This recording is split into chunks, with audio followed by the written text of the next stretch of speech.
అమ్మా నా వైపు చూడు. నీ పిల్లలు వాళ్ళు భక్తిగానే బ్రతకాలనుకుంటారు, మందిరానికి వచ్చినప్పుడు దేవుని మార్గంలోనే నడవాలనుకుంటారు. వాళ్ళకి తెలుసు ఈ పాపపు లోకంలో ఏముంది. బయట లోకానికి వెళ్ళిన తర్వాత లోక ప్రభావం అందు చూసారా, లోకపు ఆకర్షణలకు గురై ఎక్కడో జారిపోయే ప్రమాదం. వాళ్ళు జారిపోయిన పరిస్థితిని బట్టి దేవుని కోపం వాళ్ళ మీద రగులుతూ ఉంటే, ఒక తల్లిగా నీ నిద్ర చంపుకొని నువ్వు 4ంటికి లేచి ప్రార్థన చేసావనుకో, అమ్మ వింటున్నారా, 4ంటికి లేచి ప్రార్థన చేసావనుకో, దేవా వాడు తెలిసి తెలియక కుడేదో ఎనబేదో తెలియక యవన కాలంలో తప్పుటడిగేశాడయ్యా, అయ్యా వాడు పొరపాటు చేశాడయ్యా, వాడిని శిక్షించకయ్యా. ఒక తల్లిగా వాడి పక్షాన్ని నేను విజ్ఞాపన చేస్తున్నానయ్యా. ఒక తండ్రిగా వాడి కొరకు నేను మీ సన్నిధిలో ప్రార్థన చేస్తున్నానయ్యా.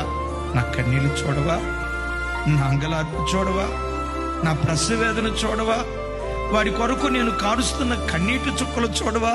నా కన్నీటి చుక్కలు చూసి వాడిని క్షమించయ్యా. నా కన్నీటి చుక్కలు చూచి ఉగ్రతలో నుంచి వాడిని తప్పించయ్యా. నా కన్నీటి చుక్కలు చూచి మరణంలో నుండి వాడిని జీవానికి దాటించయ్యా.